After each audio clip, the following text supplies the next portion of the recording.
बंदी छोड़ सतगुरु रामपाल जी परमेश्वर जी की जय हो।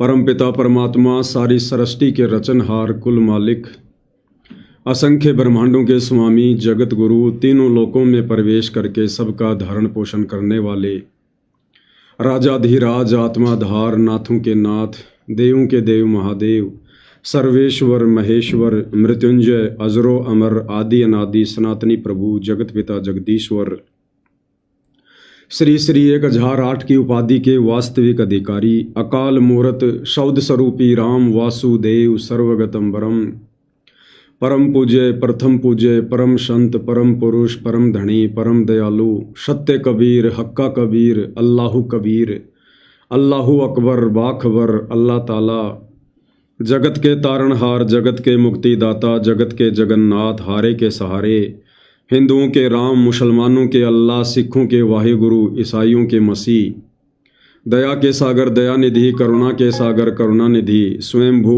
परिभू संकट मोचन कष्ट हरण मंगल करण दुख भंजन अविगत कबीर निर्विकार निर्विषम परमात्मा अलय अलेख सतगुरु आदि अनादि सतगुरु असली मर्यादा पुरुषोत्तम असली राम असली कृष्ण असली घनश्याम असली मुरारी राजाओं के राजा महाराजाओं के महाराजा शहंशाहों के शहंशाह सम्राटों के सम्राट भगवानों के भगवान अल्लाहों के अल्लाह प्रभुओं के प्रभु मसीहाओं के मसीह सच्चे वाहिगुरु बाबाओं के बाबा पीरों के पीर सेठों के सेठ जगत सेठ सावलसा सेठ सर्वगुण संपन्न अनंत कोटि कलाओं के स्वामी अनंत कोटि ब्रह्मांडों के नायक योगियों में महायोगी ध्यानियों में महाध्यानी सिद्धों में परम सिद्ध ज्ञानियों में तत्व ज्ञानी ब्रह्म ज्ञानी महाज्ञानी परम ज्ञानी सर्वश्रेष्ठ ज्ञानी विज्ञानी युवा कबीर समर्थ कबीर असमवात अमित ओजा सच्चे रहनुमा करीम अल्लाह शुभान अल्लाह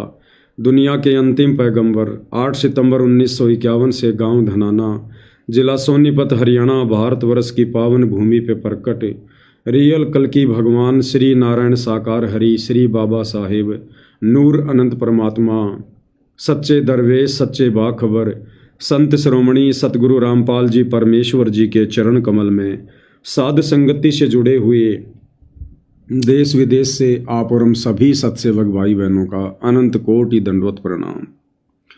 सत्साई भाई और बहनों, बहुत बड़ी दया बहुत बड़ी मेहर पूज्य गुरुदेव भगवान की परमेश्वर रामपाल जी की, जिनके शुभ आशीर्वाद से विशेष आशीर्वाद से आप और हम सभी साध संगति से जुड़े हुए सत्सेवक भाई बहन अपनी आत्मा के कल्याण हेतु पूज्य गुरुदेव भगवान के अमर तत्व ज्ञान को आधार बनाकर हर प्रकार से मर्यादाओं में रहकर संघर्ष करते हुए निरंतर अपनी आत्मा के कल्याण हेतु इस सतभक्ति मार्ग पर आगे की ओर बढ़ रहे हैं। भाई और बहनों, पूज्य गुरुदेव भगवान के विशेष आशीर्वाद से आप और हमें साध संगति प्राप्त है। पूज्य गुरुदेव भगवान की शत महिमा करने का मौका मिला है, क्योंकि गुरुदेव ने हमें अपने यथार्थ 13वें कबीर पंथ यथार्थ मिशन यथार्थ मोक्ष मार्ग साध संगति से जोड़ दिया है। ये आप और हमारा परम सौभाग्य है, और इस परम सौभाग्य के लिए हम पूज्य गुरुदेव भगवान का जितना अधिक दंडवत धन्यवाद करें उतना ही कम है। साथी भाई और बहनों, दास ने कुछ समय पहले जो फेसबुक का एक अलग से पेज बनाया था 90 डिग्री नाम करके, अब सतगुरु रामपाल जी भगवान की प्रेरणा से दास ने उसका नाम चेंज कर दिया है। अब उसका नाम रख दिया है पवन दास इज लाइव स्पिरिचुअल पेज, जिसके ऊपर अभी हम लाइव आ रहे हैं। तो भाई और बहनों, वर्तमान में पूज्य गुरुदेव भगवान अपने मिशन के तहत हिसार जेल में बैठकर जो विशेष संदेश अपनी विशेष आत्माओं को दृढ़ता देने के लिए भेज रहे हैं, उन विशेष संदेशों के ऊपर निष्कर्ष निकालने की प्रक्रिया उन्हीं के आशीर्वाद से लगातार जारी है। आज विशेष संदेश नंबर 32 का भाग नंबर 2 है, और ये जो विशेष संदेश है जिसके ऊपर वीडियो बन रहे हैं, विशेषकर विशेष संदेश नंबर 32, ये हिसार जेल से आया हुआ संदेश नहीं है। ये विशेष संदेश सतलोक आश्रम वालों ने जींद सत्संग 1997 का एक पार्ट जो है वो चला रखा है, क्योंकि इसमें परमात्मा ने भक्तों को दान की महत्वता के विषय में बताया है। ताकि भक्तों को दान करने की प्रेरणा हो।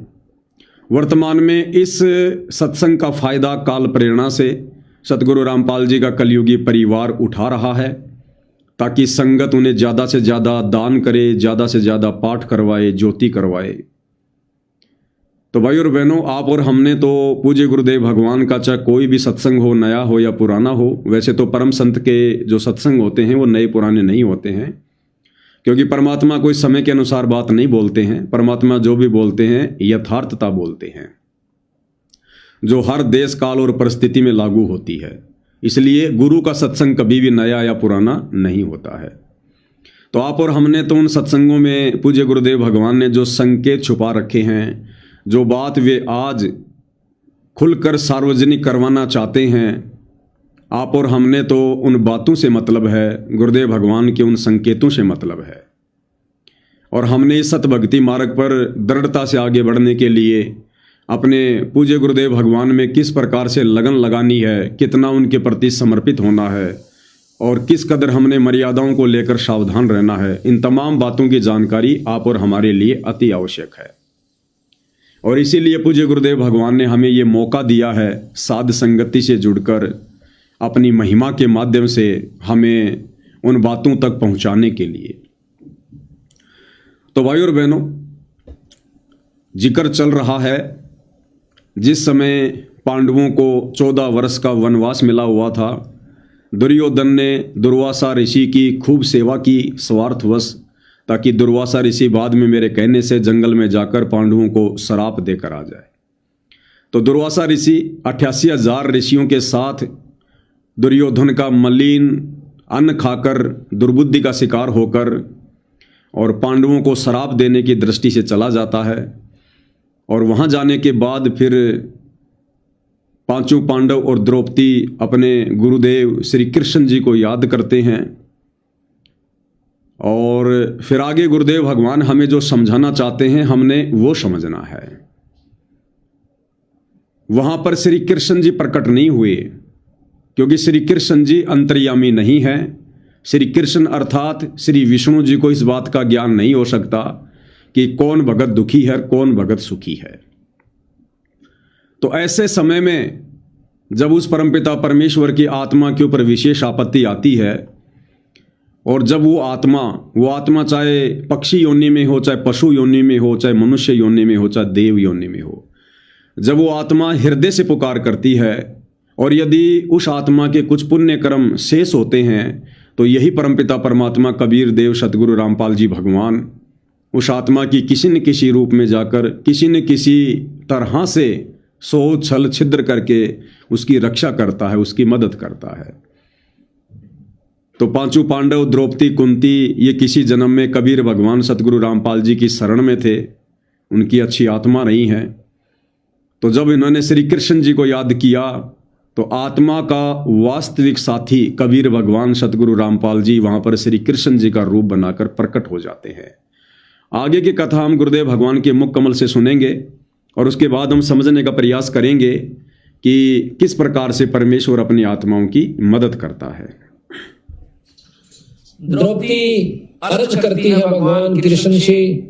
उसी समय सतपुरुष कबीर साहब कृष्ण रूप बना कर आते हैं, क्योंकि जहां पर महाराज कहते हैं दास गरीब साहब दुखता धड़ा है, ना किसी के साथ जुल्म होता है, वह पूर्ण ब्रह्म परमात्मा आकर के मदद करते हैं। नहीं तो यू काल इनको खत्म कर दे, भक्ति उठ जाओ यहाँ से, खत्म हो जाओ को भक्ति न चाहो भी कोई ना, अरे तो चाहो है काल की भक्ति ना करे कोई किसी प्रकार, लेकिन बंदी छोड़ इस भक्ति की आस्था जमाए रखने की खातिर खुद आकर प्रकट होते हैं। कबीर साहब ने खुद नरसिंह रूप बनाया था। अब इन बातों का अविश्वास नहीं होगा, क्योंकि हमने यही सुना है कि विष्णु भगवान ने ही नरसिंह रूप धारण किया। क्या करें पूज्य गुरुदेव भगवान कि जब किसी आत्मा के ऊपर विशेष आपत्ति आती है, तो कबीर भगवान ही आकर उसकी मदद करता है। जैसे त्रेता युग में भगत प्रहलाद के ऊपर आपत्ति आई, तो परमात्मा कबीर जी ने नरसिंह रूप धारण किया और भगत प्रहलाद की मदद की, उसकी रक्षा की, और महिमा हो गई विष्णु जी की। इसी प्रकार भाई और बहनों, ये परमात्मा ही आता है ये ब्रह्मा विष्णु महेश अन्य देवी देवता जिनकी हम आध्यात्मिक ज्ञानहीनता के चलते भक्ति कर रहे थे, इनको पूज रहे थे और सोच रहे थे कि ये हमारी मदद कर रहे हैं। जब भी हमारे को कोई सुख होता था, कोई विशेष हमारा कार्य सिद्ध हो जाता था, जैसे घर में कोई विशेष कोई ऐसा समाचार मिलना कि साहब लड़का पैदा हो गया या लड़की पैदा हो गई, आपका वो मुकदमा चल रहा था, आपका मुकदमा ठीक हो गया, या अन्य किसी प्रकार की कोई खुशी जिससे हमें लाभ होना था, और हम इन्हीं देवी देवताओं को श्रेय दे दिया करते थे। लेकिन भाइयों और बहनों, ऐसा नहीं था। अब गुरुदेव भगवान ने आकर ये हकीकत बताई तत्व ज्ञान सुनाकर कि जब तक इस जीवात्मा के संस्कार अच्छे होते हैं, इसके भक्ति वाले जो पुण्य हैं वो शेष होते हैं, तब तक ये चाहे कितने खोटे कर्म कर ले, और खोटे कर्म करते करते यदि उसके ऊपर आपत्ति आ रही है और यदि इसके संस्कार अच्छे हैं, कोई पिछले जन्म के शेष हैं, तो वो कबीर भगवान उसकी मदद अवश्य करता है, क्योंकि ये आत्मा का साथी है।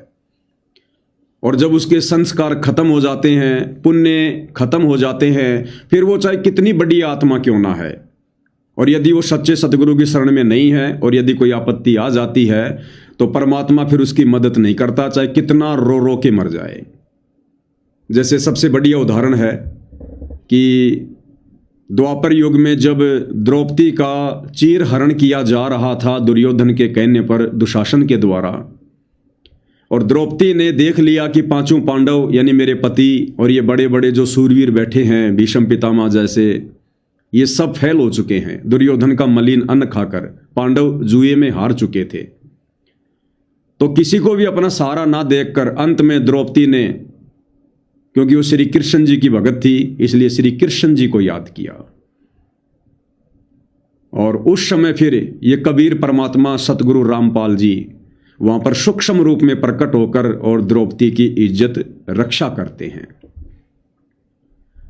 इसी प्रकार भाइयों और बहनों, ये परमेश्वर ही समय समय पर हर युग में, चाहे कोई भी आत्मा है, किसी भी योनि में है, ये कबीर भगवान सतगुरु रामपाल जी ही अपनी उस आत्मा की मदद करता है। ये देवी देवता सक्षम नहीं है, ब्रह्मा विष्णु महेश अंतर्यामी नहीं है। अब भाइयों और बहनों, गुरुदेव ने बताया कि बच्चों, जिस प्रकार हमारे शरीर में बहुत सारे अंग हैं, आँख भी है, नाक भी है, कान भी है, पैर भी हैं, घुटना भी है, कोहनी भी है, माथा भी है, जीभ भी है, लेकिन यदि हमारे शरीर के किसी हिस्से पर खुजली चलती है तो सबसे पहले कौन सा अंग पहुंचता है? हमारे हाथ पहुंचते हैं। अगर नाक के ऊपर खुजली चली तो आंखें तो बहुत नज़दीक हैं, माथा तो बहुत नज़दीक है, पैर तो बहुत लंबे चौड़े हैं, लेकिन नाक पर खुजली मिटाने के लिए आंख नहीं आती है, माथा नहीं आता है, जीभ नहीं आती है, ठोडी नहीं आती है, तुरंत हमारा हाथ पहुंचता है वहां पर। तो ये छोटे मोटे जो अंग है ना, नाक, कान, आंख, ये तो समझो ये देवी देवता ब्रह्मा विष्णु महेश। और जब कोई विशेष आपत्ति आती है, चाहे ब्रह्मा विष्णु महेश पे आओ, चाहे शरीर के किसी अन्य अंग पर आओ, चाहे आम जीवों पर आओ, हाथ वहां पर तुरंत पहुंच जाता है खुजली मिटाने के लिए। क्योंकि गुरुदेव भगवान ने बताया कि हमारे हाथ की पहुंच पूरे शरीर पर होती है, पूरे शरीर पर। नाक की पहुंच पूरे शरीर पर नहीं होती है। अगर पीठ में खुजली चल गई तो नाक वहां तक नहीं जा सकता, लेकिन नाक पर खुजली चल गई तो पीठ चली जाएगी, हमारा हाथ चला जाएगा। तो इसी प्रकार ये जो हाथ है, इसको समझो कबीर भगवान सतगुरु रामपाल जी, और ये जो पूरा शरीर है इसको समझो ये सृष्टि। इस सृष्टि में जहां कहीं भी किसी भी आत्मा पर कोई आपत्ति आती है, तुरंत ये कबीर भगवान सतगुरु रामपाल जी क्षण भर में पहुंच जाते हैं। पहुंचूंगा क्षण एक में जन अपने के काज। और गुरुदेव भगवान ने एक सत्संग में भी हमें यही बताया, ये उदाहरण ही काफी है। अब क्या कहते हैं, चारों युग में हम फेरे, चारों युग में मैं फेरूं, नहीं आऊं नहीं जाऊं, गरीब दास गुरु भेद से लखो हमारी ठाव। चारों युग में मैं आता हूं। वैसे तो जैसे हमारे शरीर में कहीं भी, चाहे पंजे में, पैर के पंजे में कोई कांटा लग जावे, एकदम हाथ पहुंच जाता है फ्रिक्शन ऑफ सेकंड में। ऐसे ही परमात्मा कबीर साहब की इतने समर्थ हैं, ये सभी असंख्य ब्रह्मांड उनकी ऐसे रीचेबल हैं, उनकी रेंज में ऐसे आते हैं जैसे हमारे हाथों की रेंज में हमारा सारा शरीर आ जाता है। कबीर साहब यहाँ पर जब आते हैं अपना तेज पुंज का एक और कोट बना लेते हैं मनुष्य जैसा। वैसे तो मनुष्य जैसे शरीर में वहां रहते हैं अपने वास्तविक रूप में, लेकिन वहां इनका तेज बहुत ज्यादा है। उस तेज को छुपा कर अपनी सिद्धि शक्ति तय, शब्द शक्ति तय और एक और कोट मनुष्य जैसा ही तेज पुंज का शरीर बना लेते हैं। वो नाड़ी नोड़ी के जोग जुगाड़ का नहीं होता।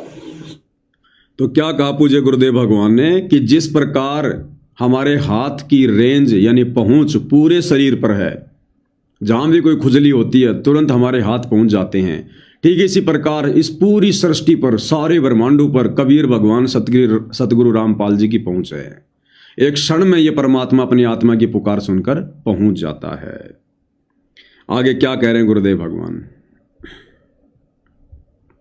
अब हम आपको इसको बहुत लंबा चौड़ा उदाहरण देकर बताएंगे। कई ऐसा होता है कि हमारे गुरुदेव तलवंडी भाई में रहते थे, वहां पर एक उग्रवादियों के समय में रास्ते में एक लाला जी तलवंडी का उग्रवादियों ने पकड़ लिया। उसकी मोटरसाइकिल भी उसमें कुछ उगाही करके आया था, शाम के दिन 56 हुआ था। ये जो कथा पूज्य गुरुदेव भगवान सुना रहे हैं, ये उनके मुंह बोले गुरुदेव आदरणीय राम देवानंद जी के समय की है। आदरणीय राम देवानंद जी का एक भगत था जो लाला जी था, सेठ था तलवंडी भाई में, पंजाब में, और एक बार उसको उग्रवादियों ने पकड़ लिया, क्योंकि उस समय पंजाब में उग्रवाद बहुत ज़्यादा था, आतंकवाद बहुत ज़्यादा था। तो उस भगत को कुछ उग्रवादियों ने पकड़ लिया, और उस समय उग्रवादियों के द्वारा किसी को पकड़ने का मतलब था कि उसकी मृत्यु होनी है। और किस प्रकार से उस भगत की मदद हुई और किसने मदद की, भाई और बहनों, अब ये 1997 वाले सत्संग हमें समझ में आएंगे। अब सर्दियों के थोड़ी सर्दियों के दिन थे, तो रास्ते में पकड़ लिया उनको, मोटरसाइकिल वहीं डाल दी, उसको जीप में बिठा ले गए, जा कहीं खो में बांध दिया। उन्होंने शराब पी रखी थी दोनों उग्रवादियों ने, तो उसको बांध करके वो निश्चिंत हो गए कि अब इसको फिर देखेंगे, इसको खत्म करेंगे, सुबह से पूछेंगे कहां पैसा रखा है इसने। एक तो दारू पी कर वहीं लौट गया एक साइड में, एक चला गया कहीं दूसरे स्थान पर किसी कोठड़े में सौण की खातिर। तब उस लाला जी ने उस भक्त ने अर्ज करी, हे परमात्मा, हे गुरुदेव, आज मेरी जान बचाओ मालिक। कहते हैं बहुत तड़प हुई, उसी समय हमारे गुरुदेव वहां पर प्रकट हो जाते हैं। अब ये बात सुन के फिर आपको समझ में आ जाएगी आपका किसने नरसिंह रूप बनाया था। क्या कह रहे हैं गुरुदेव भगवान? अब ये बात समझने की है, फिर आपके समझ में आ जाएगी कि वो नरसिंह रूप किसने बनाया था। कहते हैं वहां पर हमारे गुरुजी प्रकट हो गए। कौन? आदरणीय राम देवानंद जी। अब भाई और बहनों, असल में कौन प्रकट होता है? अभी अभी गुरुदेव ने बताया, पूरी सृष्टि पर कबीर भगवान की ही पहुंच है, उन्हीं की रीच है। जब भी उनकी आत्मा पर आपत्ति आती है, परमात्मा क्षण भर में पहुंच जाते हैं। अब त्रेता युग में पहुंचे कौन? कबीर भगवान सतगुरु रामपाल जी नरसिंह रूप धारण करके। और महिमा किसकी हो गई? विष्णु जी की। अब हम तो विष्णु समझ रहे हैं, ब्रह्मा विष्णु महेश वाले विष्णु को। असल में विष्णु कौन है? पहुंचा तो विष्णु ही था, लेकिन असल में विष्णु कौन है? तीनों लोकों में प्रवेश करके जो सबका धारण पोषण करता है, वो असल में विष्णु है, कबीर भगवान सतगुरु रामपाल जी। अग्ने तनूर असी विष्णवे तवा सोमस्य तनूर असी, कबीर अंगारी असी बंभारी असी, सवर ज्योति रितधामा असी। तो असल में विष्णु कबीर भगवान सतगुरु रामपाल जी, ये परमात्मा पहुंचते हैं। असल में भगवान यही हैं। असल में कबीर परमात्मा यही हैं सतगुरु रामपाल जी परमेश्वर। और दादा गुरुजी के रूप में, दादा गुरुजी के रूप में उस समय उस लाला जी की मदद करने के लिए, आतंकवादियों से छुड़वाने के लिए स्वयं सतगुरु रामपाल जी परमेश्वर जी प्रकट हुए थे दादा गुरु के रूप में। क्योंकि उस भगत की आस्था अपने गुरुजी में थी, वो भगत दादा गुरु का भगत था। तो परमात्मा ने उस समय किसी को पूर्ण मोक्ष मार्ग तो दिखाना नहीं था, वो समय नहीं था, वो 12वां पंथ था। तो उस भगत की जहां भी आस्था थी, जिसमें भी आस्था थी, उसने अपने गुरुजी को पुकारा।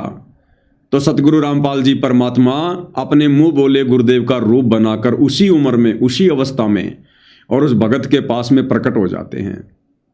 और परमेश्वर वहां से उस भगत को छुड़वा कर लेकर आते हैं। क्योंकि यही कबीर भगवान है, यही कबीर परमात्मा है। आज सतगुरु रामपाल जी की 90% संगत यहीं पर धोखा खा रही है, भगवान को लेकर ही धोखा खा रही है, और कोई धोखा नहीं है। ये मर्यादा वर्यादा तोड़ना, ये राजनीतिक रैलियों में धक्के खाना, ये केवल उसी समय तक है जब तक हम अपने भगवान को नहीं पहचान लेते हैं।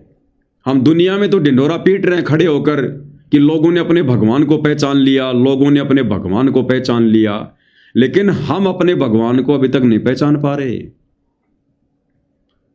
ये तो पता चल गया कि भगवान का नाम कबीर है, लेकिन अभी तक ये नहीं पता है कि वो भगवान है कौन, वर्तमान में कहाँ है वो कबीर।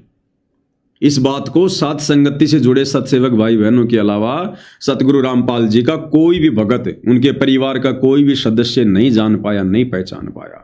और इसी कारण से लगातार काल के षड्यंत्र का शिकार होकर मर्यादा तोड़कर धोखे पर धोखा खा रही है संगत। हमें कैसे यकीन हो? हमें सत्संगों से यकीन होगा। गुरुजी को चमत्कार दिखाकर, अपना नूरी रूप दिखाकर, या सर में कोई 4 सींग लगाकर ऐसे नहीं दिखाएंगे कि मैं कबीर भगवान हूं। उनके सत्संगों से पता चलेगा, इस तत्व ज्ञान से पता चलेगा। आपने भाई और बहनों ये पुस्तक पढ़ी होगी,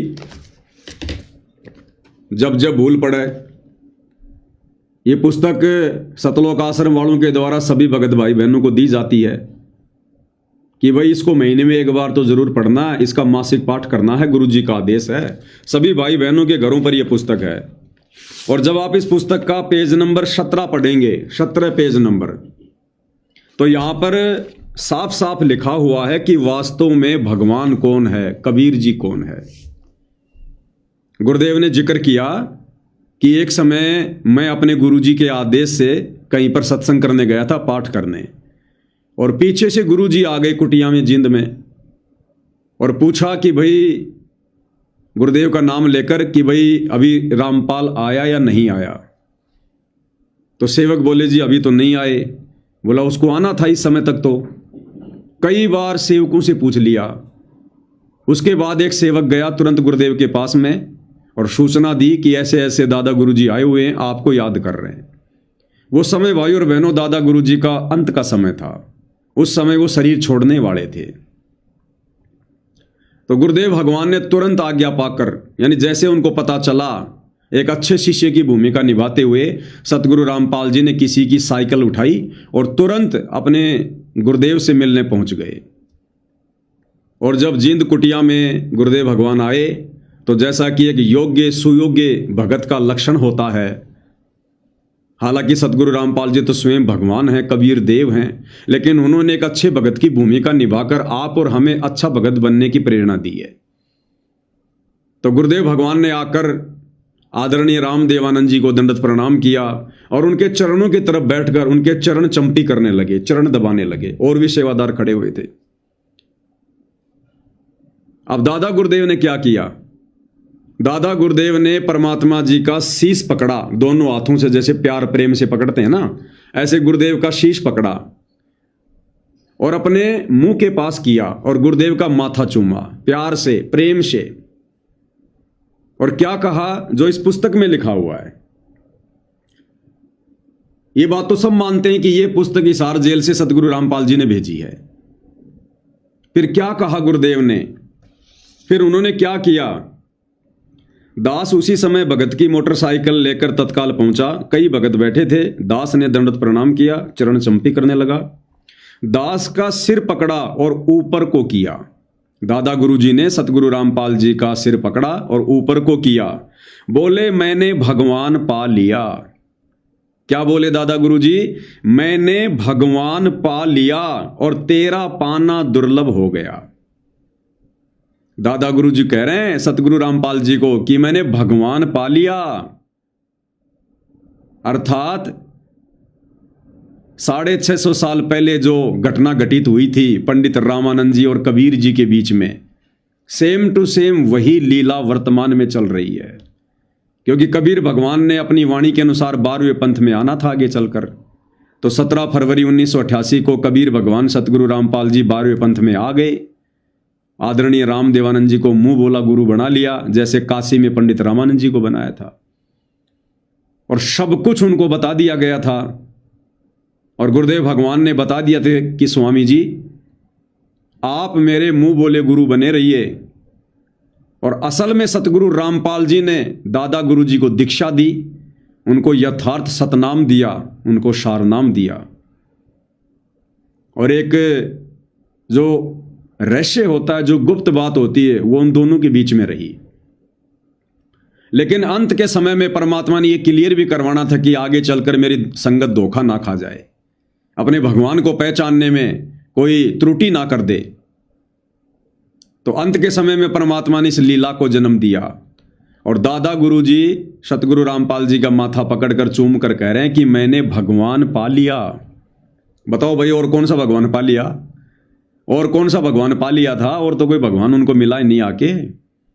तो सतगुरु रामपाल जी को कह रहे हैं कि हे कबीर भगवान, हे सारी सृष्टि के मालिक, आपने मुझे अपनी शरण में ले लिया। आप कैसी कैसी अद्भुत लीला को जन्म देते हैं, किसी को कानों कान खबर भी नहीं होती। दुनिया सोच भी नहीं सकती कि कौन किसका चेला है, कौन किसका गुरु है। एक डाल पे दो पक्षी बैठे, कौन गुरु कौन चेला रे। रामानंद को कहे कबीरा, शब्द गुरु चित चेला रे। तो दादा गुरु जी कह रहे हैं, पेज नंबर 17 सतगुरु रामपाल जी ने लिखा है कि मैंने भगवान पा लिया और तेरा पाना दुर्लभ हो गया। कि भगवान असंख्य युगों के बाद मेरा दाव लगा है, आप तो खुद ही दया करते हो। दास चुप रहा। सतगुरु रामपाल जी क्या कह रहे हैं कि मैं चुप रहा। गुरुदेव की अंतरात्मा की आवाज थी, अर्थात ये उनकी अंतरात्मा की आवाज थी, यानी इसमें कोई झूठ नहीं है। और आपको सतलोक आश्रम वालों के द्वारा इसी पुस्तक जब जब भूल पड़े कि जो एक ऑडियो बनाई गई है एआई से सतगुरु रामपाल जी की नकली आवाज में, ये भी आप सबको पता है। आपको उस एआई की आवाज में भी जो सतलोक आश्रम वालों ने बनाई है, आपको उस आवाज में भी सुना देते हैं क्या कुछ हुआ था। जब उनका जिंद कुटिया में डेरा था, दास उनकी आज्ञा लेकर गांव में सत्संग व पाठ करने गया था। सेवादारों को बताया था कि दास उस दिन आएगा, तब तक गुरुजी का ध्यान रखना। उस निश्चित दिन को दास कुछ लेट हो गया। कुटिया में केवल गुरुजी के स्नान आदि की व्यवस्था शुद्धता से की थी। शुद्धता का ध्यान रखते हुए दास जिंद पहुंचकर किसी भगत के घर स्नान करने लगा, जिस कारण से देरी हुई। उस समय तक सेवादारों से 10 बार पूछा कि रामपाल आया है। उनको तान रखा था कि पता करो क्यों नहीं आया। उस समय मोबाइल को तो जानते भी नहीं थे, अन्य फोन भी गांव में नहीं थे। जब भक्तों को पता चला तो एक भक्त आया और बोला, स्वामी जी ने 10 बार पूछ लिया कि कहाँ है, आज आने की कह गया था, क्या कारण हुआ। दास उसी समय भगत की मोटरसाइकिल लेकर तत्काल पहुंचा। कई भगत बैठे थे। दास ने दंडवत किया और चरण चंपी करने लगा। दास का सिर पकड़ा और ऊपर को किया। बोले, मैंने भगवान पा लिया, तेरा पाना दुर्लभ हो गया। दास चुप रहा। गुरुदेव की अंतरात्मा की आवाज थी। दास का सिर पकड़ा और ऊपर को किया। बोले, मैंने भगवान पा लिया, तेरा पाना दुर्लभ हो गया। दास चुप रहा। गुरुदेव की अंतरात्मा की आवाज थी। दास का सिर पकड़ा और ऊपर को किया। बोले, मैंने भगवान पा लिया, तेरा पाना दुर्लभ हो गया। दास चुप रहा। गुरुदेव की अंतरात्मा की आवाज थी। अगले दिन तलवंडी बाई वाले आश्रम में चले गए, वहां से सतलोक गमन किया।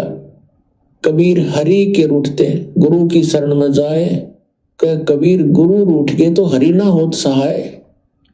अब भाई और बहनों, ये घटना है 25 जनवरी 1997 की, क्योंकि गुरुदेव कह रहे हैं कि अगले दिन फिर गुरुदेव ने शरीर त्याग दिया।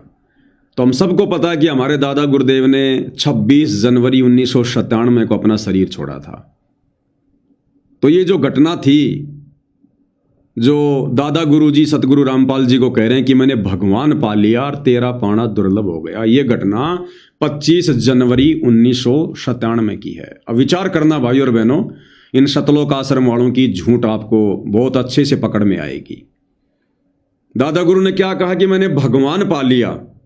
अब चलो दुनिया वालों को तो नहीं पता, लेकिन दादा गुरु को तो पता ही था कि भगवान कौन है। कबीर।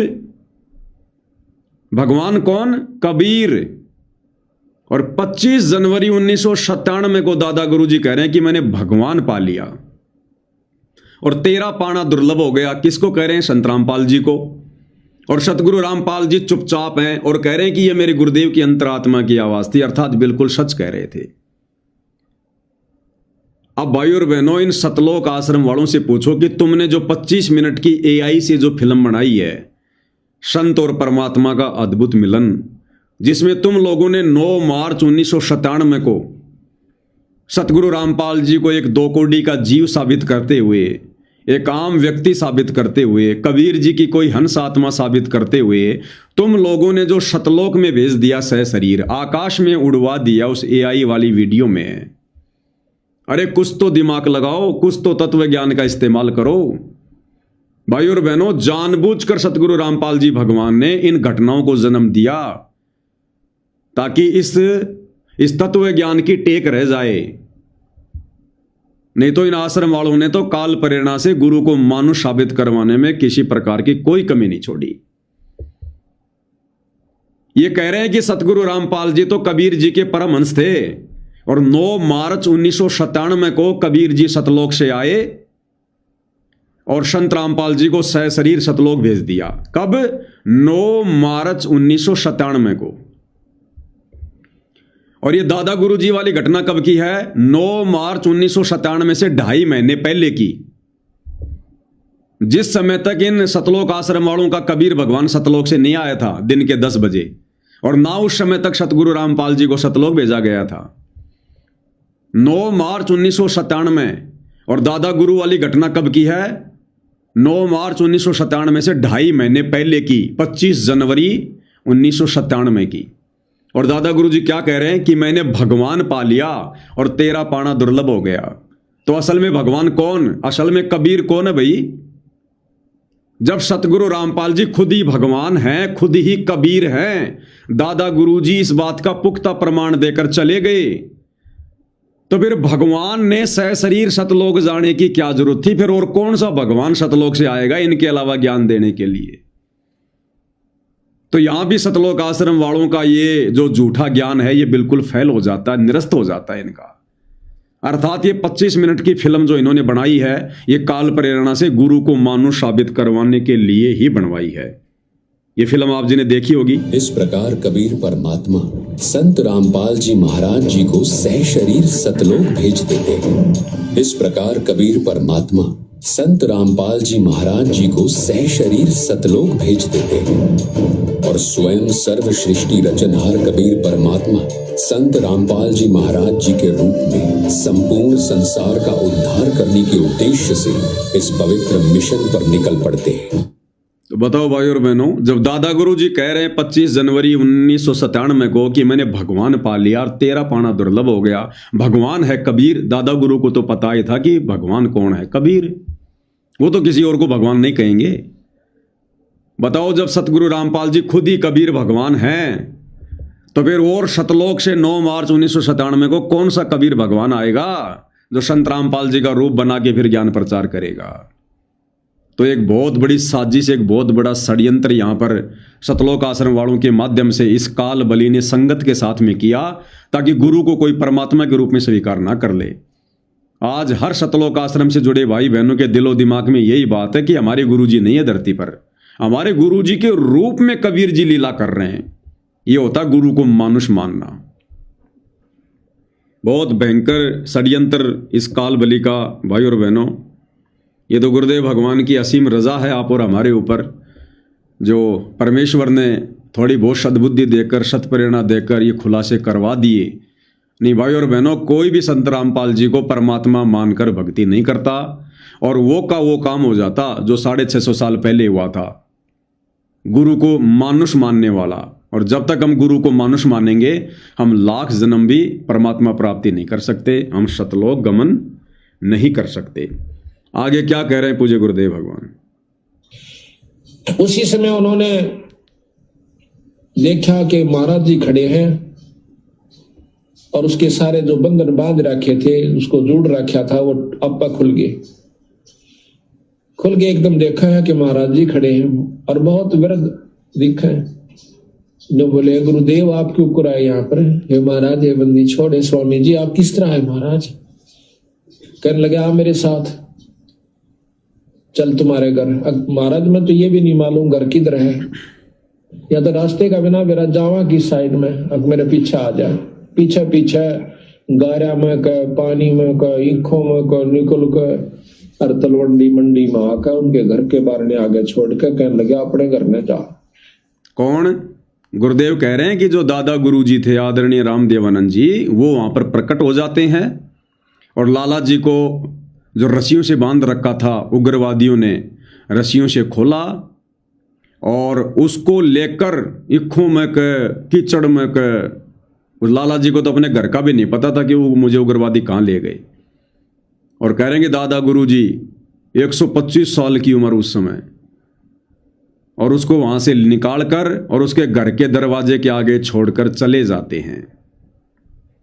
रात के समय उनके घर वालों ने सब रिश्तेदारियों में टेलीफोन कर कर पूछ लिया कि वो कहाँ है। किसी ने नहीं बताया कि हमारे यहाँ कोई नहीं आया, वो तो नहीं आया। उसने समझ लिया कि वो खत्म हो चुका है, अब नहीं जिएगा। क्योंकि शाम के समय कोई भी बाहर रह गया उसको मृत मान लिया जाता था। ऐसा खतरनाक समय चल रहा था पंजाब में। तो उसने आके कुआड़ खुटखुटाया। अब कुआड़ कौन खोले? वहां से 5 बजे मंडी में सारी में ताला लग जाया करता था, सब अपने अंदर घुस जाया करते थे। आवाज दी, घर वालों ने देखा कि आवाज तो आवाज अपने उसकी। फिर ऊपर का देखा उन्होंने कि कहीं इनके साथ उग्रवादी तो नहीं है, अभी इनको ले आए हो पकड़ कर, आवाज दो आ रहे हो। वो अकेला खड़ा दिखा। उसी समय भाग्य आए पैर काले में कर 2 कुआड़ खोल दिया, एकदम ऊपर ले जाकर फिर बंद कर लिया। उनसे पूछा कि कहाँ थे? उसने बताया कि हम उग्रवादियों ने पकड़ लिया था मेरे को। फिर कैसे आए कि गुरुजी अन छुटवाए।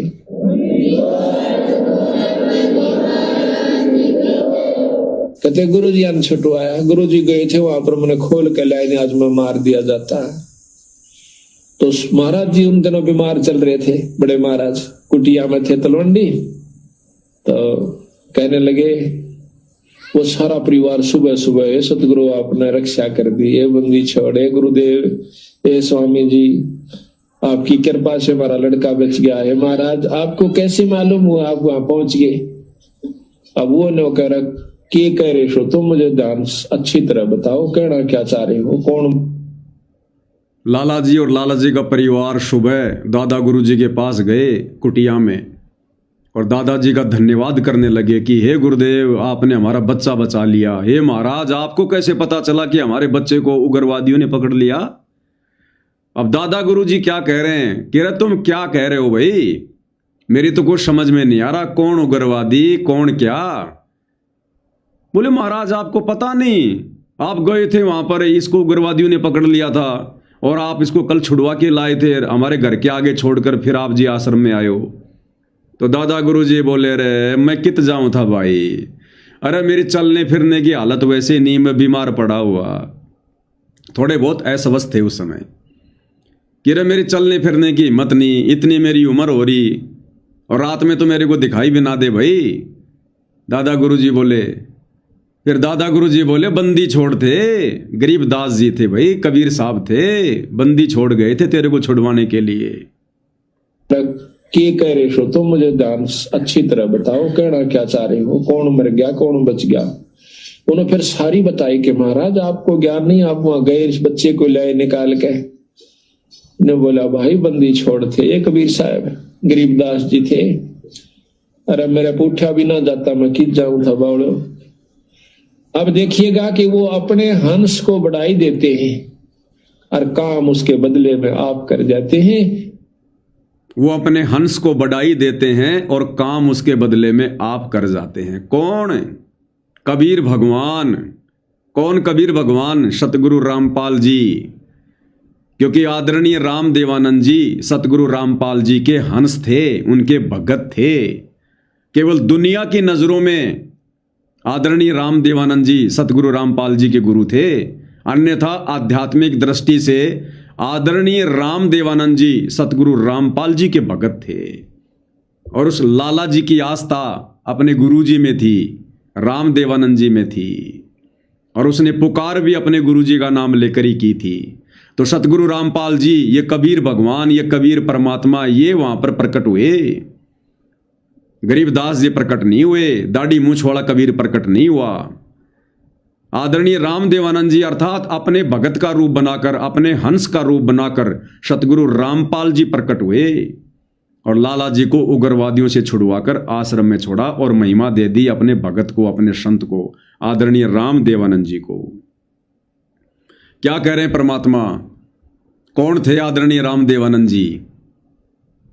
सतगुरु रामपाल जी, जिन्हें अपना सतगुरु सतगुरु कहते हैं, परमात्मा परमात्मा कहते हैं। सतगुरु रामपाल जी कह रहे हैं वो कौन थे? कह रहे हैं वो तो परमात्मा के हंस थे, हंस। परमात्मा नहीं थे राम देवानंद जी, वो तो परमात्मा के हंस थे, यानी सतगुरु रामपाल जी के भगत थे, उनके हंस थे। क्योंकि परमात्मा कौन? सतगुरु रामपाल जी।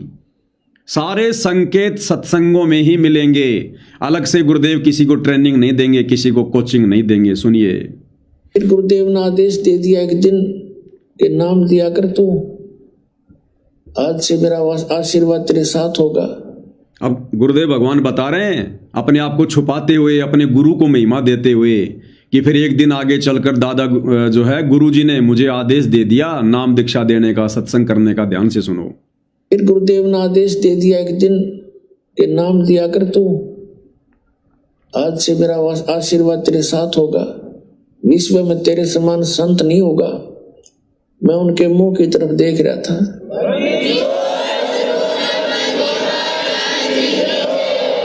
क्योंकि अपनी औकात से जीव खूब परिचित होता है, मानने चाहे ना मानने। मुझे अपनी सतिथि का पता था कि जितना वजन इन्होंने दास पर रख दिया इस योग्य नहीं है। फिर भी मेर है उनकी, गुरु मेर करें तो कागज हंस बना दे। तो उन्होंने कहा तेरे साथ रहूंगा, चिंता मत करना। और आज से सभी जितने उनके शिष्य थे सबसे कह दिया था कि आज के बाद मैं तुम्हारा गुरु नहीं हूं। आज से दोबारा इससे उपदेश ले लो और इसको गुरु बनाओ, इससे तुम्हारा मोक्ष होगा। अब यह बात भी निवार गल उतरे थी। अब बताओ भाई और बहनों, दादा गुरु जी भगवान कहाँ हुए? सच्चे सतगुरु कहाँ हुए? कबीर भगवान कहाँ हुए? कबीर भगवान जो समर्थ है, सबका मोक्ष करने वाला है, वो ये कैसे बोलेगा कि भाई मेरे से किसी का मोक्ष नहीं होना, आज के बाद इसे अपना गुरु बना लो, इससे तुम्हारा मोक्ष होगा। जबकि मोक्ष तो कबीर भगवान से होता है। तो क्यों कहा दादा गुरु जी ने संत रामपाल जी के लिए? क्योंकि संत रामपाल जी स्वयं कबीर भगवान है। भक्ति मुक्ति के दाता सतगुरु भटकत प्राण फिरंदा, उस साहिब के हुक्म बिना नहीं तरवर पात इलंता। तो जब वो ठीक का समय आया और सतगुरु रामपाल जी ने संकेत किया, तो दादा गुरु जी ने सर्व संगत के सामने कह दिया कि भैया आज के बाद मैं किसी का गुरु नहीं, और ये जो तुम्हारे सामने जो खड़ा है ये तुम्हारा गुरु है, दोबारा इससे दीक्षा ले लो, इसी से तुम्हारा मोक्ष होगा।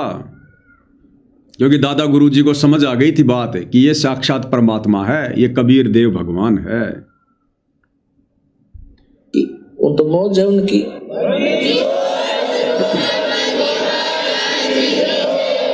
कहने का भाव ये था कि उन्होंने अपना वजन तार दिया। क्यों? परमात्मा के हंस थे वो खास और सुनियोजित तरीके से इस बिचली पीढ़ी तक ये मूल धन लेना था हमने, और वो उनको उनके से द्वारा पार नहीं होने थे, ये पार इस दास के द्वारा होने थे। इसलिए उन्होंने अपना पल्ला झाड़ दिया और अपना वजन कति खत्म कर दिया। मैं तुम्हारा गुरु नहीं हूं, अब ये है वो गुरु जिसकी तुम्हें आवश्यकता है। छुड़ानी के अंदर उन्होंने स्पेशल ब्लॉक सबको सामने कह दिया था।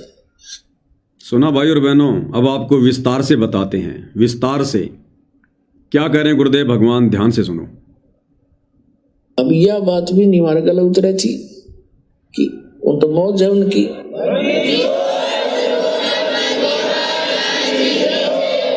कहने का भाव ये था कि उन्होंने अपना वजन उतार दिया। क्या कह रहे हैं गुरुदेव कि उन्होंने अपना वजन उतार दिया। किसने? दादा गुरुजी ने। अरे दादा गुरुजी अगर भगवान होते, सच्चे सतगुरु होते, तो सच्चे सतगुरु पर कोई भार चढ़ता है क्या? सच्चे सतगुरु पर कोई भार चढ़ता है क्या? कोई वजन बढ़ता है क्या चेलों का? क्या कह रहे हैं गुरुदेव कि उन्होंने अपना भार तार दिया, अपना वजन तार दिया, ये कहकर कि भैया मैं हूं जीव और अब ये परमात्मा आ चुका है, सच्चा सतगुरु आ चुका है और अब सारे के सारे इसे अपना गुरु बनाओ, तब तुम्हारा मोक्ष होगा। तो दादा गुरुजी ने, जो आप और हमारे तरह एक भगत थे, एक जीव थे, उन्होंने अपना वजन उतार दिया, उन सभी शिष्यों का अपने सिर से भार उतार दिया, ये कहकर कि आज के बाद मैं किसी का गुरु नहीं, अब ये तुम्हारा गुरु है संत रामपाल और इससे दीक्षा ले लो। उन्होंने अपना वजन उतार दिया।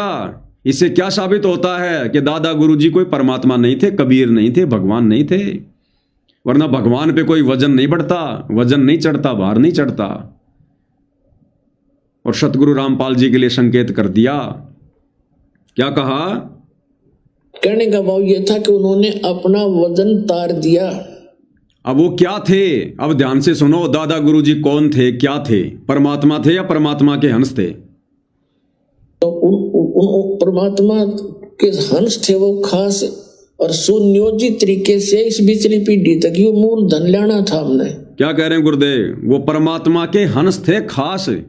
ध्यान से सुनो, तो उन परमात्मा के हंस थे वो खास। सतगुरु रामपाल जी का खास हंस कौन था 12वें पंथ में? दादा गुरुजी, आदरणीय रामदेवानंद जी, कि वो परमात्मा के हंस थे खास। अरे भैया, अगर कोई परमात्मा का खास हंस होता ना, तो परमात्मा उसे साक्षात मिलता है, डायरेक्ट आके मिलता है। जैसे धर्मदास जी को परमात्मा डायरेक्ट आके मिले, मलुकदास जी को मिले, और नानक जी को मिले, गरीबदास जी को मिले, घीसादास जी को मिले, क्योंकि वो उनके खास हंस थे। इसलिए परमात्मा सतलोक से आकर अपने खास हंसों को मिले। और भगवान यदि अपने हंस को भी ना मिले आकर, तो फिर कैसे मुक्ति होगी?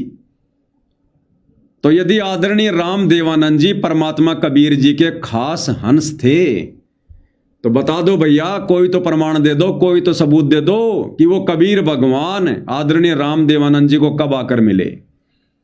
कहीं कोई प्रमाण नहीं मिलेगा कि वो दाढ़ी मूंछ वाला कबीर भगवान अपने खास हंस आदरणीय रामदेवानंद जी को धरती पर आकर मिला हो, कभी दर्शन दिए हो। और खास हंस है तो भगवान जरूर मिलेगा।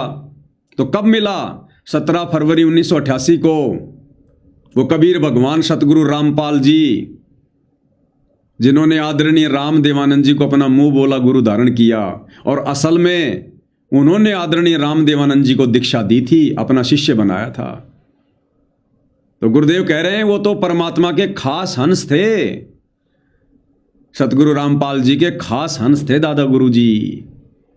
और आगे गुरुदेव क्या कह रहे हैं कि ये मार्ग हमने सुनियोजित तरीके से यहां तक लाना था। दादा गुरुजी तो केवल एक निमित्त मात्र थे, एक वो कड़ी थे इस मार्ग को यहां तक लाने के लिए। और गुरुदेव कह क्या रहे हैं कि इस मार्ग को हमने यहां तक सुनियोजित तरीके से लाना था। हमने, गुरुदेव कह रहे हैं हमने यानी अपने लिए कह रहे हैं गुरुदेव कि इस मार्ग को यहां तक सुनियोजित तरीके से हमने लाना था। ध्यान से सुनो, और सुनियोजित तरीके से इस बिचली पीढ़ी तक ये मूल धन लेना था हमने।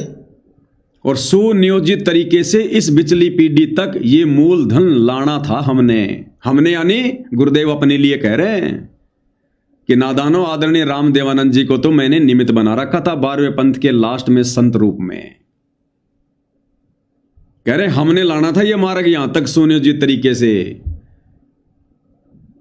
क्योंकि ये 12वें पंथ के लास्ट की घटना है।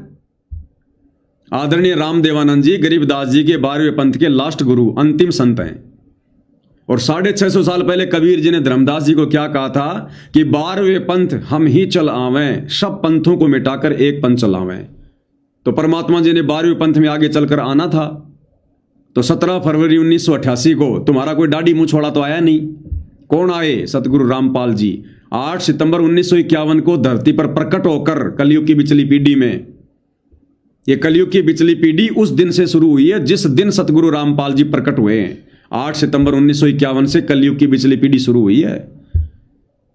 और 17 फरवरी 1988 को 12वें पंथ में प्रवेश किया इस कबीर भगवान सतगुरु रामपाल जी ने अपनी वाणी के अनुसार कि 12वें पंथ हम ही चलावें और सब पंथों को मिटाकर एक पंथ चलावें। तो कबीर भगवान का वचन तो फैल नहीं हो सकता, ये तो अमर वाणी है।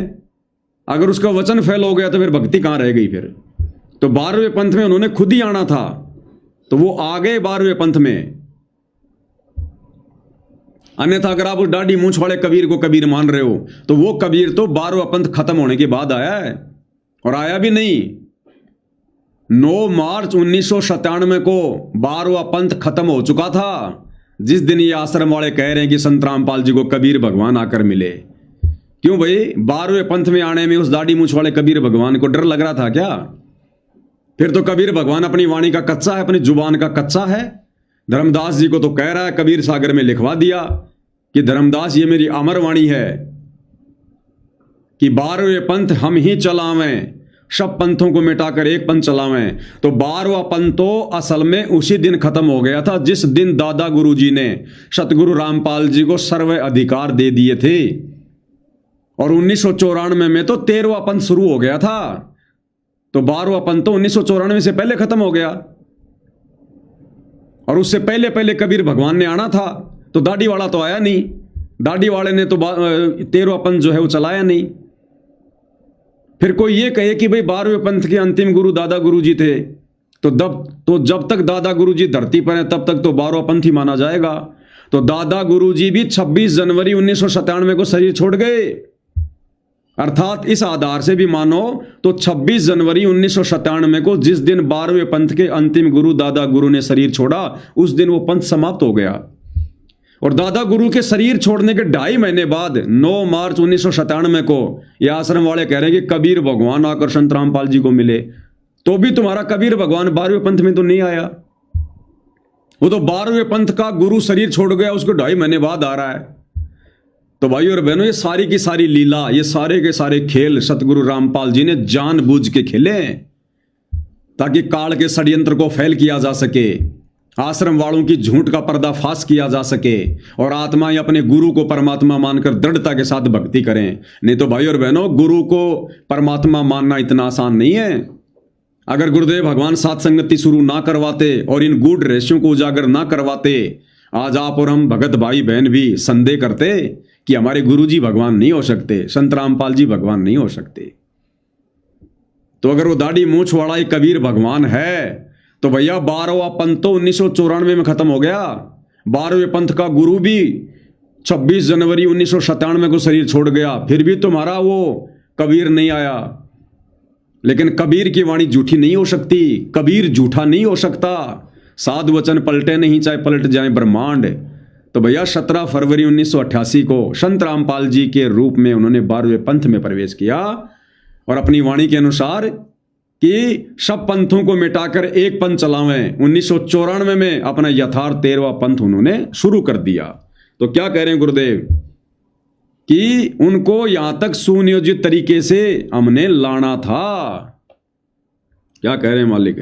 और सुनियोजित तरीके से इस बिचली पीढ़ी तक ये मूल धन लेना था हमने, और वो उनको उनके से द्वारा पार नहीं होने थे, ये पार इस दास के द्वारा होने थे। क्या कह रहे हैं गुरुदेव कि उनके द्वारा तो कोई पार भी नहीं होना था, आदरणीय राम देवानंद जी के माध्यम से तो किसी का मोक्ष भी नहीं होना था, कोई पार भी नहीं होना था। कह रहे हैं ये पार ही इस दास के माध्यम से होने थे। यानी गुरु जी अपने लिए कह रहे हैं कि जीवों का मोक्ष ही मेरे द्वारा होना था। सुनो ध्यान से।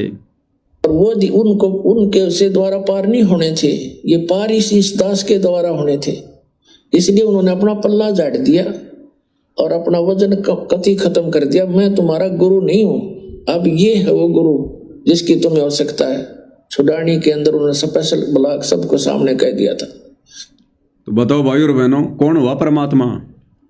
इतने प्रमाण, इतने सबूत मिल रहे हैं, इस पापी मन को संदेह करने की गुंजाइश नहीं रहनी चाहिए अगर कोई अधिकारी आत्मा है तो। और सुन लो, दादा गुरुजी कौन थे, उनको क्या ज्ञान था, कितना उनको तत्व ज्ञान था। दादा गुरुजी को पूर्ण तत्व ज्ञान भी नहीं था, क्योंकि मूल ज्ञान तो 12वें पंथ में किसी को देना ही नहीं था। अरे दादा गुरुजी को तो गायत्री मंत्र के बारे में भी नहीं पता था कि इससे पहले ओम शब्द लगता है कि नहीं लगता, ये कौन से वेद के कौन से अध्याय में लिखा हुआ है, ये भी नहीं पता था दादा गुरुजी को। क्या कह रहे हैं गुरुदेव भगवान कि इस दास से पहले किसी भी ऋषि महात्मा को ये नहीं पता था कि गायत्री मंत्र क्या है।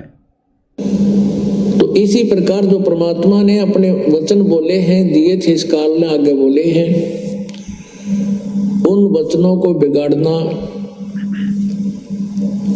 बिगाड़ करके अपनी चतुरता दिखा के नालायकों ने उस यजुर्वेद अध्याय नंबर 36 मंत्र नंबर 3 को बिगाड़ के गायत्री नाम लिख दिया। और इस दास से पहले किसी को ये नहीं मालूम था यो गायत्री मंत्र है के सांग से घोटा करते ये ऋषि मैं ऋषि भी। और क्या कह रहे हैं गुरुदेव? नंबर 3 को बिगाड़ के गायत्री नाम लिख दिया। और इस दास से पहले किसी को ये नहीं मालूम था यो गायत्री मंत्र है के सांग से घोटा करते ये ऋषि मैं ऋषि भी। गुरुदेव कह रहे इस दास से पहले ये गायत्री मंत्र क्या है किसी को नहीं पता था। अब दास से पहले यानी सतगुरु रामपाल जी से पहले तो भैया दादा गुरुजी भी आ जाते हैं। सतगुरु रामपाल जी से पहले तो दादा गुरुजी भी आ जाते हैं। सबको ले लिया गुरुदेव ने लाइन में कि इस दास से पहले ये किसी भी ऋषि महात्मा को नहीं पता था कि ये गायत्री मंत्र क्या है। केवल घोट्या करते थे, ओम भूर्भुवस्सुवः तत्सवितुर्वरेण्यं भर्गो देवस्य धीमहि धियो यो न प्रचोदयात्। केवल रट्टा लगाया करते थे। सतगुरु रामपाल जी ने आकर बताया कि भैया इस गायत्री मंत्र से पहले ओम शब्द नहीं है, और ये यजुर्वेद अध्याय 36 का मंत्र नंबर 3 है। दादा गुरुजी को भी इस बात का ज्ञान नहीं था। तो कौन थे दादा गुरुजी? वो थे परमात्मा के अंश, सतगुरु रामपाल जी नहीं है, वो दादा गुरुजी थे, कबीर भगवान सतगुरु रामपाल जी के अंश।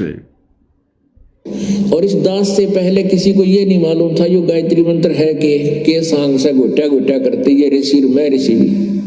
और इस दास से पहले किसी को ये नहीं मालूम था यो गायत्री मंत्र है के सांग से घोटा करते ये ऋषि मैं ऋषि भी।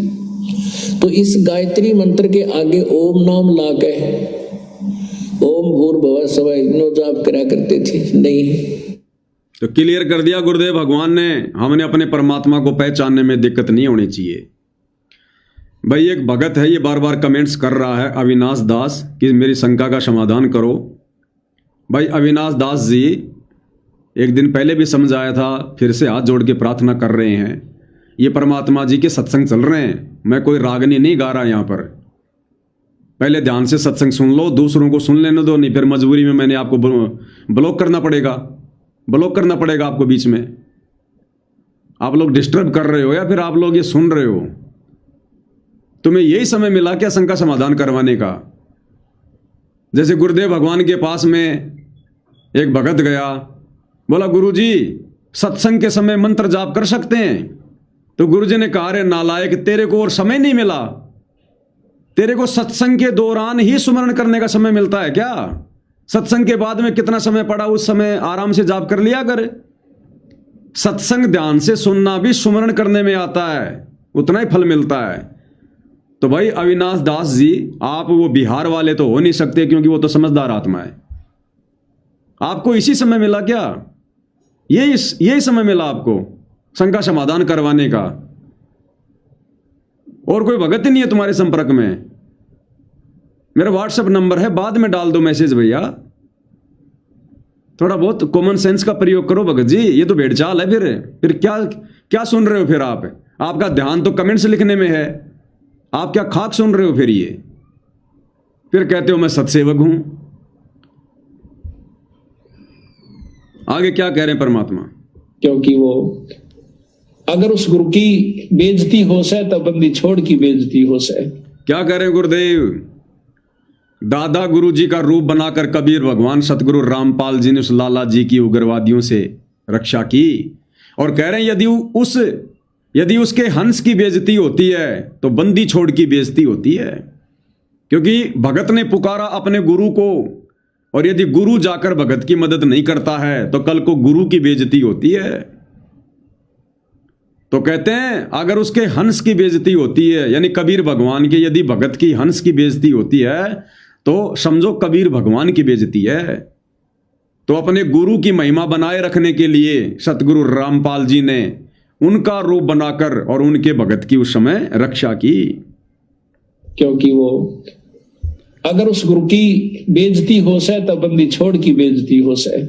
भक्ति से उठ जाएगा इंसानों का ये मन, तो इसलिए बंदी छोड़ा करके। अब हम ये भी नहीं कह सकते कि हमारे गुरुजी ना छुड़ाया क्योंकि प्रत्यक्ष गुरुजी, और ये भी नहीं कह सकते कि सतपुरुष ने नहीं छुड़ाया। अब जो उसके बदले में आकर रक्षा करते हैं तो उसमें कोई अंतर नहीं है। अंतर है भी नहीं और मानना भी नहीं चाहिए। अंतर है भी नहीं और अंतर मानना भी नहीं चाहिए।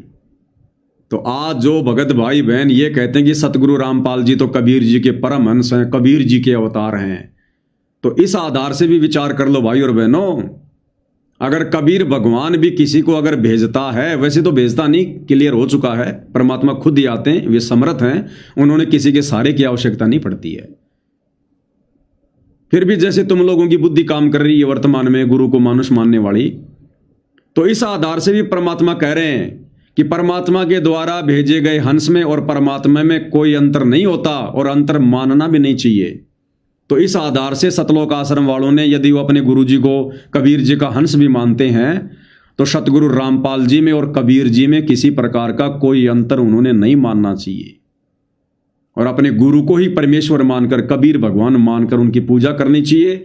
और जून के महीने में जिस कागज की नकली बेजुबान मुर्दा कबीर के समझे जाने वाली दाढ़ी मूछ वाली फोटो को भगवान मानकर जो ये उसका प्रकट दिवस मनाते हैं वो बंद कर देना चाहिए इस आधार से भी।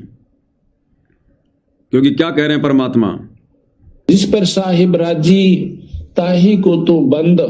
जिस पर साहिब राजी ताही को तू बंद।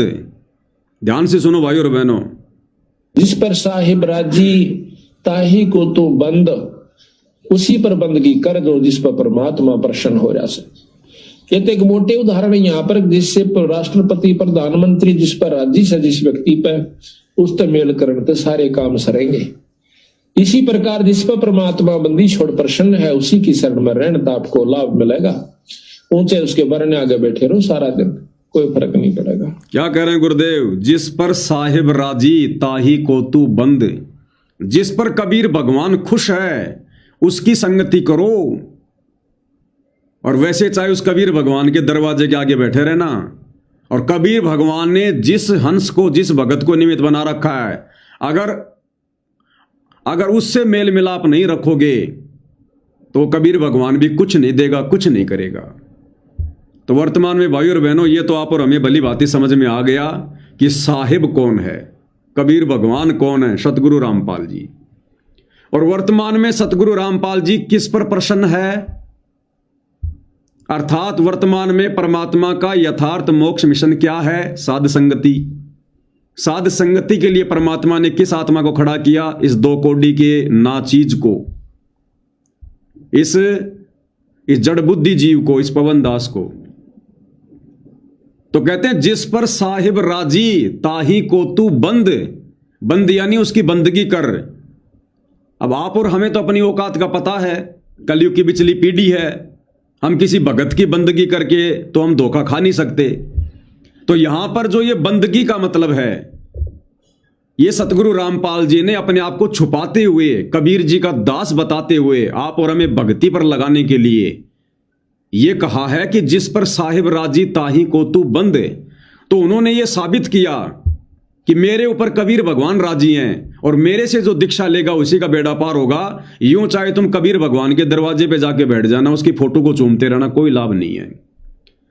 अब भाइयों और बहनों, यथार्थ 13वां कबीर पंथ चलने के बाद और विशेषकर 2014 बरवाला कांड के बाद जब सतगुरु रामपाल जी ने अपने भक्तों की छटनी शुरू की और छटे हुए भक्तों को अपना यथार्थ 13वां मिशन शुरू करके, सात संगति शुरू करके जब उससे जोड़ना शुरू किया और सात संगति के लिए परमात्मा ने इस पवन दास को खड़ा किया, तो अब हमें समझ में आएगा कि अब परमात्मा का हंस कौन है, अब साहिब का हंस कौन है, जिस पर साहिब राजी।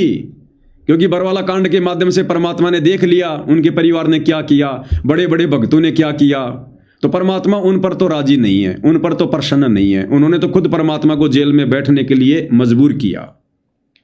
और बरवाला कांड में उन्होंने क्या क्या मनमानियां करते हुए गुल खिलाए, और वर्तमान में हिसार जेल में बैठकर वो अंतर्यामी क्या देख नहीं रहा कि मेरे हिसार जेल में आने के बाद और वर्तमान 2026 तक उनका परिवार क्या क्या गुल खिला रहा है, किस कदर भक्तों की मर्यादा तोड़वा रहा है, राजनीति में धक्के खिला रहा है।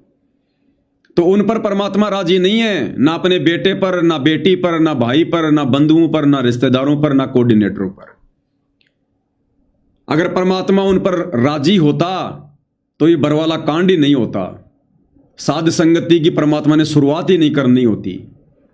तो परमेश्वर ने छटनी करनी थी कच्चे पक्के हंसों की, भक्तों की। और 2014 बरवाला कांड के बाद परमात्मा ने 2015 के लास्ट में साध संगतियां शुरू करवा दी, और साध संगति के लिए परमात्मा ने इस 2 कोड़ी के इस मंदबुद्धि प्राणी पवनदास को खड़ा कर दिया। अब यह है साध संगति सतगुरु रामपाल जी का मोक्ष मार्ग, यथार्थ मिशन ट्रेनिंग सेंटर। साध संगति से जुड़े बिना और साध संगति की जो मर्यादा है उनको फॉलो किए बिना हम सतलोक नहीं जा सकते। अब जो भाई बहन साध संगति से जुड़ेंगे, इस पवन दास से जुड़ने का मतलब है साध संगति से जुड़ना। जिस पर साहिब राजी ताही को तू बंद, उसकी बंदगी करने का मतलब है साध संगति से जुड़कर सतगुरु रामपाल जी की सत प्रेरणा से यह पवन दास आपको जो बता रहा, जो समझा रहा, जो भक्ति क्रिया बता रहा है, जो गुरुदेव की पुस्तकों में है, उनके सत्संगों में है, निकाल निकाल के दे रहा है, उसके अनुसार अपने गुरु जी को प्रसन्न करने के लिए वो भक्ति करना, उसको कहते हैं बंदगी। इस पवन दास के विषय में मेरी बंदगी करने का मतलब यह नहीं कि हाथ जोड़ लो, दंडवत कर लो, नहीं, नरक में जाओगे। सोच भी मत लेना शोपन में भी। जीव जीव होता है, पीव पीव होता है, और ये तो पीव की यानी परमात्मा की मर्जी हो तो गधे को खड़ा करके अपना काम करवा ले, तो क्या हम गधे को दंडवत करेंगे? 650 साल पहले भगवान ने भैंसे राम से वेद मंत्र बुलवा दिए, तो क्या भैंसे राम को दंडवत करें? उसको भगवान मान लें, उसकी फोटो लगा लें अपने घर पे। तो उस भैंसे राम में, इस पवन दास में रत्ती भर भी अंतर नहीं है। रत्ती भर भी वो मेरे से कहीं ज्यादा अच्छा होगा, क्योंकि वो भैंसा होके संस्कृत बोल गया, मैं पवन दास इंसान होके शुद्ध हिंदी नहीं बोल पाता। तो ये सतगुरु रामपाल जी परमात्मा की सत प्रेरणा से सारा काम हो रहा है। तो वर्तमान में यदि सतगुरु रामपाल जी का आशीर्वाद प्राप्त करना है, इस कलयुग की बिचली पीढ़ी में यदि मोक्ष प्राप्त करना है, तो भाई वर्तमान में अपनी लाखों की हो चाहे करोड़ों की हो, ये जितनी भी संगत है, इसमें सतगुरु रामपाल जी विशेष तौर पर, वैसे तो अपने सभी मर्यादित आत्माओं पे परमात्मा प्रसन्न खुश है, लेकिन विशेष तौर पर परमात्मा इस पवनदास 2 कोड़ी के जो है इस बैल के ऊपर परमात्मा प्रसन्न है। और साध संगति से जो जुड़ेगा और साध संगति से जुड़कर जो भक्ति क्रिया जो करेगा, परमात्मा उससे प्रसन्न होगा, उससे हमारा बेड़ा पार होगा। क्योंकि हमें पता चल गया कि आज साहिब कौन है।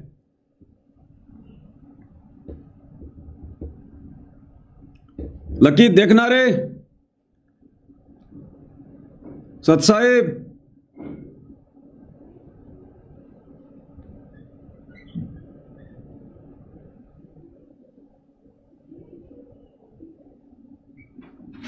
नेट गए।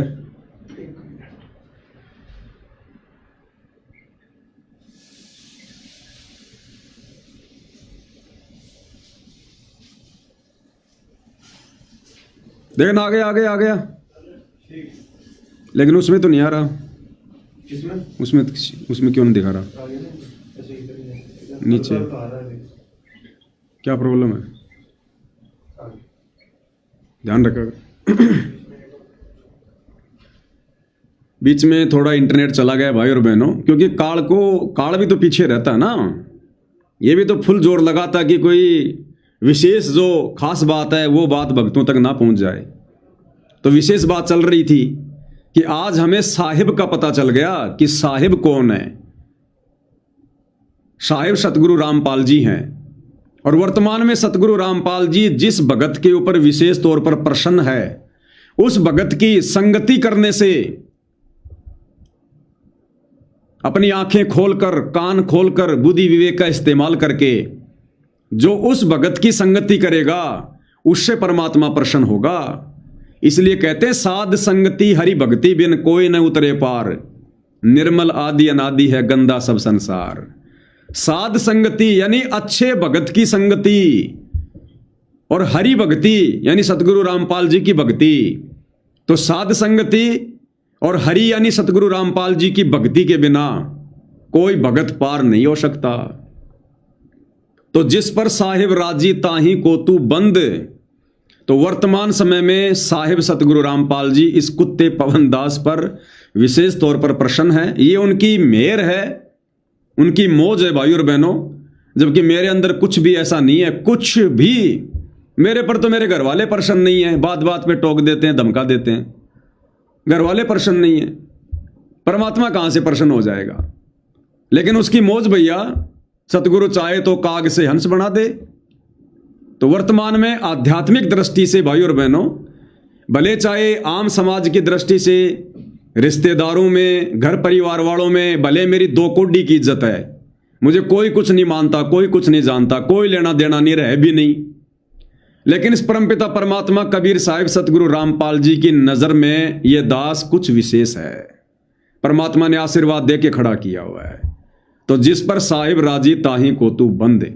तो वर्तमान में यदि सतगुरु रामपाल जी का विशेष आशीर्वाद, विशेष मेहर प्राप्त करनी है तो साध संगति से जुड़कर हमने तमाम भक्ति क्रिया करनी पड़ेंगी जो बताई जा रही हैं। गुरु को प्रसन्न करने के लिए भोग लगाना, आरती उतारना, चरणामर धो धो के पीना, एकमात्र गुरु जी का दंडवत, गुरु जी का जयकारा, सतगुरु की महिमा करना, मर्यादाओं के लिए संघर्ष करना, दृढ़ रहना, यह सतलोक आश्रमों में आपको देखने को भी नहीं मिलेगा। वहां तो बहुत पुराने पुराने भगत हैं, बड़े बड़े भगत हैं। वहां तो गुरु जी के साथ में रहा करते थे, गुरु जी के रिश्तेदार, बेटा बेटी, भाई बंधु। लेकिन उन पर भाई और बहनों आज वो रजा, वो विशेष मेहर नहीं है जो इस दो कोडी के जीव पवन दास के ऊपर है। और इसमें दास कोई मान बढ़ाई वाली बात नहीं है और ना मैं ला सकता, क्योंकि मुझे तो पता है भाई, मान बढ़ाई से हैं दूर, आजिज के हरि सदा हजूर। मान बढ़ाई रखने वाले जीव को तो परमात्मा ऐसी ठोकर मारता है, दिखाई भी नहीं देगा कहां जाकर गिरा है। अभिमान का और सतगुरु रामपाल जी भगवान का तो 36 का आंकड़ा खड़ा एक्सीडेंट है। तो यह गलती पवनदास नहीं कर सकता कि मेरे को गुरु जी ने साथ संगति के लिए खड़ा कर दिया, बहुत बड़ी है फलाना दिखना, कुछ नहीं है। मेरे जैसे परमात्मा के पास में 360 हैं। अगर जरा भी अगर भक्ति मार्ग में त्रुटि करूंगा, मर्यादाओं में त्रुटि करूंगा, पीछे से लात मार के साइड में कर देगा, वो समर्थ है। उन्हें पवनदास की आवश्यकता नहीं है। पवनदास जैसे 360 कुतरू उनके आगे पीछे घूमते हैं। तो पवनदास तो भैया इन सब बातों को मद्देनजर रखकर और नीची गर्दन करके और यहां से पीछा छुड़वाने की दिशा में आगे बढ़ रहा है। ये दास बहुत डरता हुआ लाइव आता है। ये ना सोचना कि मैं बहुत ज्यादा अमल की फन्ने खा बन के मैं लाइव आता हूं। ये दास बहुत डरता हुआ लाइव आता है। लाइव आने से पहले गुरुदेव को दंडवत करके मालिक से विशेष तौर पर प्रार्थना करता हूं कि हे गुरुदेव भगवान, ये परमात्मा, ये दास तो केवल एक यंत्र है। आपने केवल आपने एक जो है वो निमित्त बना रखा है। आपने केवल एक वो खिलौना सा वो कर रखा है। इस दास की औकात नहीं है परमात्मा आपके वचनों पर कुछ बोलने की, सफाई देने की। ये परमेश्वर जो भी करना है आप ही ने करना है। इस दास का तो केवल आप चेहरा चेहरा दिखाओ बस। बाकी परमेश्वर मेरी औकात नहीं कि मैं एक शब्द भी अपनी जीविया से निकाल दूं, और ना जीव की औकात है चाहे कोई प्रधानमंत्री क्यों ना हो। तो दास तो भैया डरता डरता इस कुर्सी पर बैठता है, परमात्मा जी से हाथ जोड़ जोड़ के दंडवत करके, और तब कहीं जाकर भाई और बहनों परमात्मा लाइव सफल करवाता है। 3-3 घंटे के लाइव, 4-4 घंटे।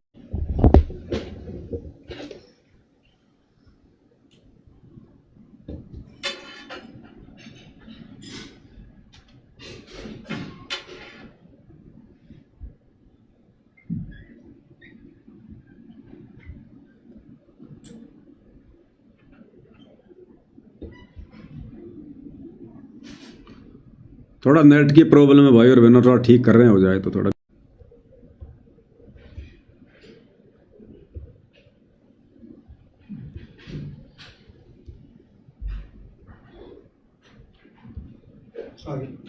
आ गया।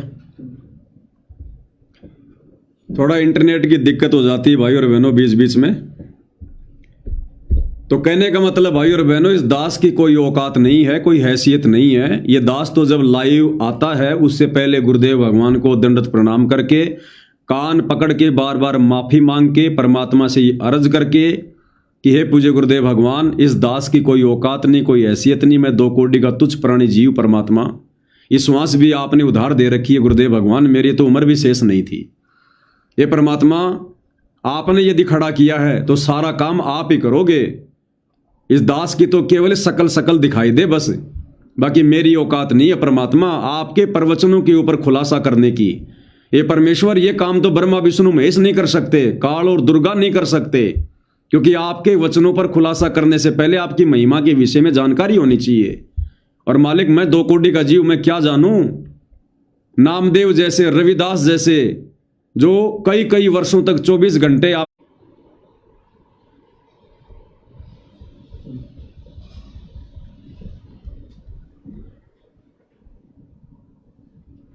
थोड़ी देर देखने दे, बीच में बंद हो जाएगा नहीं कर।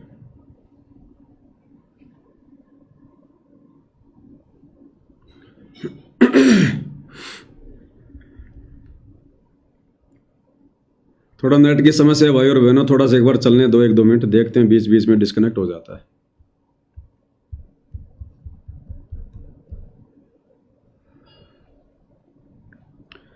राजकुमार निषाद, पवन भाई मैं मलेशिया से हूँ, मेरे मोबाइल नंबर व्हाट्सएप पर फ़ोन कीजिए। भगत जी अभी तो देखूंगा, कंफर्म नहीं कह सकता बड़े भाई, अभी रात को तो नहीं हो पाएगी, कल देखूंगा दिन में। नहीं तो वो ऊपर साथ संगति के नंबर डाल दिए भक्तों ने, एक बार उन नंबरों पे फ़ोन कर लो भगत जियों से अगर कोई शंका है तो।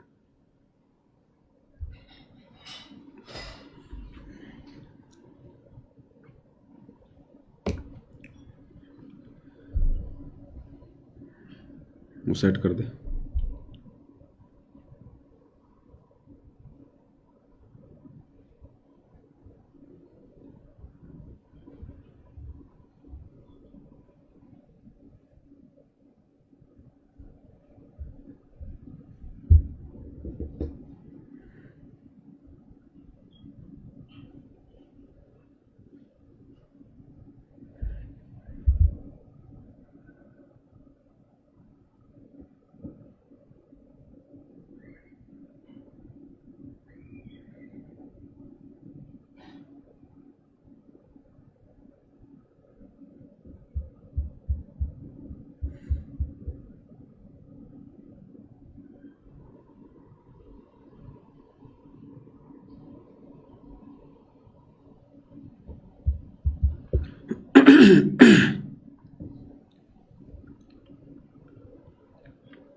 लाइन वाइन ऐसे रहेंगी क्या, लाल वाली?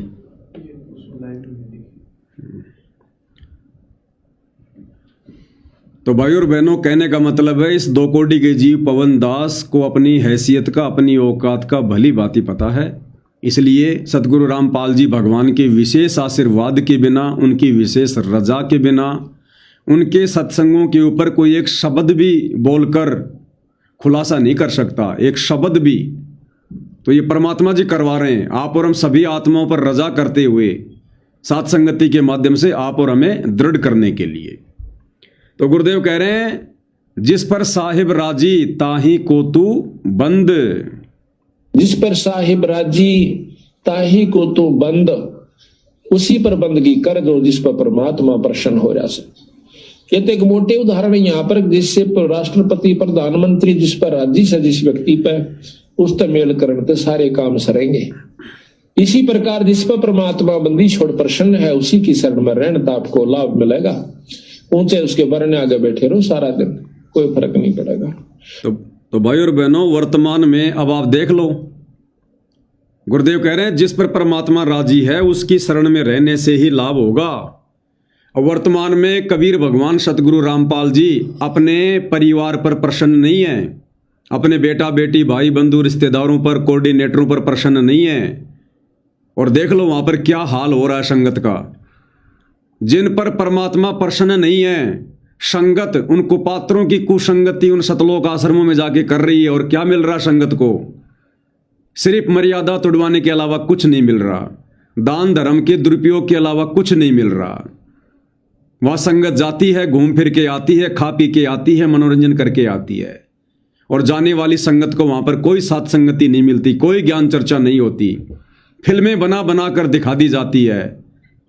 और अन्नपूर्णा मुहिम के तहत संगत से बेगार करवाई जाती है, डले ढुआए जा रहे हैं, राजनीतिक रैलियों में धक्के खिलाए जा रहे हैं, स्टेडियम बनवाए जा रहे हैं, आरक्षणों में बैठाया जा रहा है, गुंडों की सीबीआई जांच में बैठाया जा रहा है। क्यों? क्योंकि सतगुरु रामपाल जी अपने कलयुगी परिवार